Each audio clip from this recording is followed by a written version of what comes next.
Sige, magsimula tayo. May tanong ako sa'yo. Isipin mo yung digital assistant mo, di ba?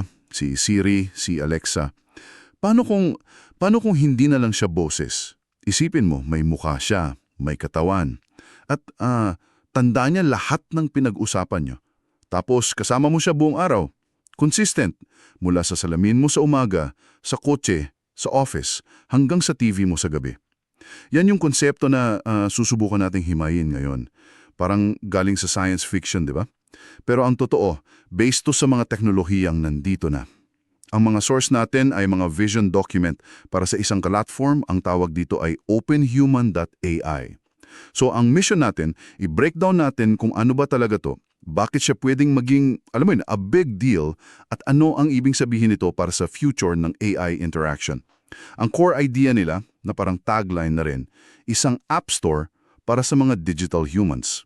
Okay, let's unpack this. Sabi sa sources, may tatlong malalaking tech revolution na parang nag-align para maging posible to. Yung una, syempre yung utak. Dahil sa mga LLMs tulad ng ChatGPT, di na sila bobo. Gets na nila ang context. Pero ano yung dalawa pa na bumuo sa puzzle na to? Right. So, bukod sa utak, kailangan mo ng natural na boses. Dito pumapasok yung mga tech tulad ng 11 Labs, kung saan yung pagsalita hindi na tunog robot. May emosyon na, di ba? At yung pangatlo, syempre yung mukha. Dito naman pumapasok yung CGI at 3D scanning, yung metahuman technology. So, on paper, parang kumpleto na, no? You have the brain, the voice, and the face. Parang ang dali na lang. Pero, may isang malaking problema pa rin. Ano yun? Kung andyan na yung tatlong piyesa, anong pumipigil para magkaroon ng tayo niyan ngayon? At dito nagiging sobrang interesante. Tinatawag to sa mga dokumento na the final bottleneck, yung huling balakid. At ito ay ang paggalaw at pagkumpas. Yung natural na body language. Ito yung dahilan kung bakit karamihan sa mga digital human ngayon parang statwa lang na nagsasalita. O kaya naman yung mga galaw nila parang delata, paulit-ulit lang, walang buhay. Okay, teka. Bakit yun napakahirap isolve?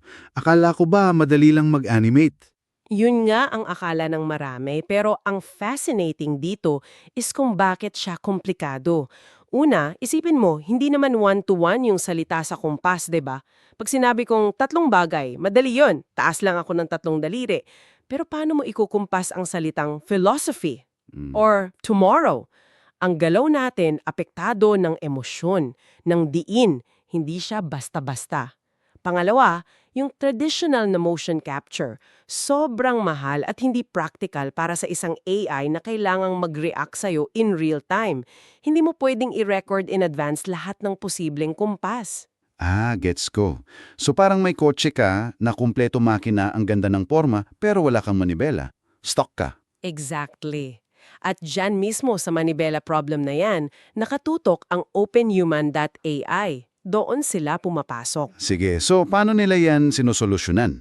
Ano ba talaga ang openhuman.ai? Ang marketplace sa mundo para sa mga makatotohanang digital human. Ang core idea ay simple pero napaka-powerful. Build once, sell everywhere. Parang Shopify para sa e-commerce o YouTube para sa video creators. Gumagawa sila ng isang ecosystem na may tatlong player. Okay. Sino-sino yung tatlong yan? Una, yung creator. Sila yung mga artist, developer, sila yung gumagawa ng mga digital humans. Ang binibigay nila sa platform, tatlong bagay. Personality, na siyang utak, usually isang LLM endpoint.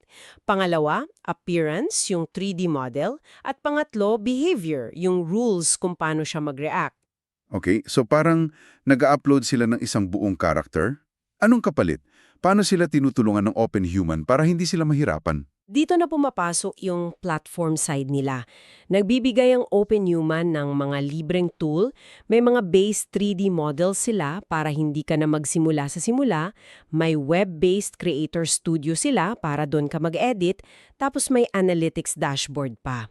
Basically, binababaan nila yung barrier to entry para kahit sino pwedeng gumawa. Okay. Pag-usapan natin yung pera. Kasi yan ang laging mahalaga para sa mga creators, di ba? Sinasabi sa sources na 70% ang kita ng creators. Maganda yan pakinggan, pero teka, hindi ba't yan din yung standard cut ng Apple App Store na laging binabatikos? Anong pinagkaiba ng model nila para hindi sila ma-stuck sa parehong issue? That's a great point. And it's a critical question. Ang binibigyang diin sa Vision Docs ay hindi lang sila simpleng storefront. Kasama sa 30% cut nila, yung pinakamahal na component, yung AI Motion Synthesis Engine, yung teknolohiyang lumulutas dun sa manibela problem na pinag-usapan natin kanina. Sila ang nagpoproseso ng text at audio in real time para makabuo ng natural na kumpas. So ang argumento nila, yung 30% nila, bayad yun para sa isang napakakomplikadong serbisyo, hindi lang hosting fee. Plus, sila rin ang bahala sa lahat ng SDKs para gumana yung gawa mo sa lahat ng device. Gets ko. So hindi lang sila basta tindahan. Sila rin yung gumagawa ng kalsada, tulay at traffic lights para sa lahat. Okay, at sino yung pangatlong player sa ecosystem? Siyempre, ang end user, ikaw. Para sa'yo, yung experience ay dapat sobrang simple, parang App Store lang talaga. Magbabrowse ka, manonood ng demo, may free trial, at kung magustuhan mo, one-click purchase. At pagbili mo, hindi lang siya sa isang device. Ang promise nila, magagamit mo siya saan man. At yang saan man na yan yung nagdadala sa atin sa feature na sa tingin ko, ito yung tunay na game changer dito. Yung tinatawag nilang context synchronization. Ano ba to? Ito yung puso ng platform nila. Ang ibig sabihin niyan, iisang assistant lang, may iisang personality at memory ang kasama mo buong araw. Sa lahat ng device mo, hindi na yung parang si Google Assistant sa phone mo ay iba kay Google Assistant sa smart speaker mo. Dito, iisang being lang talaga. Okay, para mas maging malinaw to, subukan nating ilarawan. Isang araw kasama ang isang digital human. Let's call her Amy. Based sa example sa sources. So, 7 a.m. ng umaga, paggising mo, bumabati si Amy mula sa smart mirror mo. Standard assistant stuff. Pero dito na agad papasok yung context sync. Dahil alam niyang may 9 a.m. meeting ka sa calendar mo, pagbukas mo ng laptop mo, hindi mo na kailangang itanong. Nandun na agad si Amy sa gilid ng screen, ready with your talking points for that meeting. The context carried over. Exactly.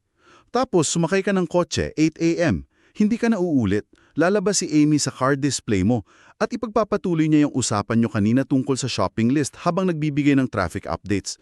It's seamless. At pagdating mo sa office, sa desktop mo, hindi na siya mangungulit tungkol sa traffic. Ang ipapakita na niya ay yung 3 pinaka-importanting tasks mo for that day. Alam niyang nasa work mode ka. Nakadepende sa context. Okay, that's cool. Tapos, 12:30 ng tanghali, lunch break. Nasa bus stop ka, hawak mo phone mo. Anong mangyayari? Dahil alam niya ang location mo at yung preferences mo, sabihin na nating alam niyang mahilig ka sa Vietnamese food, magpa-pop up siya sa phone mo at magsusuggest, "Hey, may pho restaurant 200 meters away. Gusto mong itry?" Hindi mo na kailangan mag-search. Grabe. Pati yung supermarket example nila, yun yung nakakagulat. 6 o'clock ng gabi, nasa grocery ka. Paano siya lilitaw doon? Dito pumapasok yung mga public devices. Sabi sa docs, pwede kang mag-scan ng QR code sa isang kiosk sa supermarket. Pag-scan mo, biglang lilitaw si Amy doon. Dala yung shopping list na binuo nyo kanina. So habang namimili ka, andun siya. Tapos pag alis mo, log out lang at private na ulit yung data mo. At pag-uwi mo sa bahay, 8 o'clock ng gabi, bubuksan mo ang smart TV mo. At sasalubong ulit si Amy. Welcome home! Kamusta yung pho kanina? Tapos magre-rekomenda na siya ng pelikula. Isang pag-uusap, buong araw, sa 7 o higit pang device. Yan yung vision. Okay, that's deeply impressive. Pero yung tech side ng utak ko sumisigaw. Paano to gumagana? Paano nila sinisync lahat yan ng ganong kabilis? Ang sikreto dyan ay yung tinatawag nilang Central Context Store. Isipin mo to bilang isang global brain o sentralizadong memory sa cloud. Lahat ng device mo, salamin, kotse, phone, TV, nakasync sa isang memory na yon. At ang claim nila sa docs ay nagagawa nila to in real time na wala pang 100 milliseconds ang delay. At ano yung laman ng memory na yan? Hindi lang yung huling sinabi nyo, di ba? Exactly. Mas malalim pa dyan. Sinisynchronize nila ang una, conversation history. Pangalawa, user preferences na natututunan niya. Pangatlo, location context. Pang-apat, pati emotional state mo based sa tono mo. At syempre, mga tasks. Ito yung malaking-malaking pagkakaiba sa mga kakumpetensya tulad ng character.ai o replica. Hindi lang to chatbot sa iba't ibang screen. Ito ay isang persistent entity na may tuloy-tuloy na kamalayan. So kung ikukumpara natin ang character AI, para siyang text-based role-playing. Galing doon, pero walang 3D. Yung MetaHuman naman, para lang sa itsura, pero walang AI na utak. Ang OpenHuman, ang goal nila ay pagsamahin lahat yan. Tama. 3D real-time visuals, AI brain, cross-device context, at isang business model pa para sa mga creator. Sila yung naglayayong maging full-stack platform para sa mga digital beings. Which brings us to the big picture. Nagtatapos yung mga source documents sa isang napakalakas na pangitin. Sabi nila, sa susunod na 10 taon, ang mga tao ay hindi na makikipag-ugnayan sa apps, makikipag-ugnayan sila sa mga beings. Anong ibig sabihin yan? Ang dating niyan ay imbes na magbukas ka ng weather app, tapos calendar app, tapos music app, iisang being na lang ang kakausap mo para sa lahat ng yan. Hindi na sila mga tool na binubuksan at sinasara. Ang vision ay maging mga kasama sila sa buhay, mga katrabaho o kaibigan. At ang layunin ng OpenHuman, maging ang operating system para sa mga digital being na ito. Okay, yung term na operating system, yan ang medyo nakakakaba, no? Kung sila ang magiging Windows o iOS para sa mga digital beings, ibig sabihin hawak din nila yung access. That sounds powerful. Maybe too powerful. Hindi ba delikado yung ganong kapangyarihan? Yan yung billion-dollar question. Sa ngayon, ang focus ng Vision Docs ay sa pag-empower sa mga creator. Yung open sa openhuman.ai, ayon sa kanila, ay yung commitment na kahit sino pwedeng mag-build at kumita. Pero tama ka. In the long run, kung magiging successful sila, haharapin nila yung parehong mga tanong na kinakaharap na yon ng Apple at Google. Paano mo babalansehin ang pagiging platform at pagiging kakompetensya? Sinong magdedesisyon kung anong being ang pwede at hindi? These are huge unanswered questions. For now, ang focus nila is building that foundational layer. Okay, so kung may tatlong bagay lang na kailangan mong tandaan sa usapan natin, eto yon. Una, yung mga pyesa para sa makatotohanang digital human, utak, boses, mukha, nandito na. At yung paglutas sa natural na paggalaw, ang huling puzzle piece. Pangalawa, lumilikha ang openhuman.ai ng isang bukas na marketplace, isang app store, na hindi lang nagbibigay daan sa mga creators na mag-publish, kundi nagbibigay din sa kanila ng tool para kumita.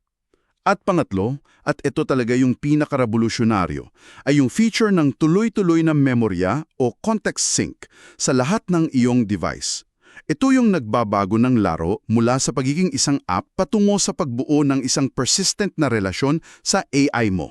At iiwan namin sa iyo ang isang tanong na pag-isipan. Binabanggit sa mga sources ang mga posibleng gamit nito sa edukasyon, sa healthcare o bilang kasama ng mga matatanda. Kaya ang tanong ay ito. Kung bibigyan ka ng pagkakataon ng magdisenyo ng sarili mong digital human para sa anumang layunin, isang matiyagang tutor na hindi napipikon, isang creative partner na hindi naubusan ng ideya, o isang kaibigan para labanan ng kalungkutan, anong uri ng being ang gagawin mo at ano ang magiging itsura ng pang-araw-araw na relasyon ninyo sa mundong tulad ng inilarawan natin?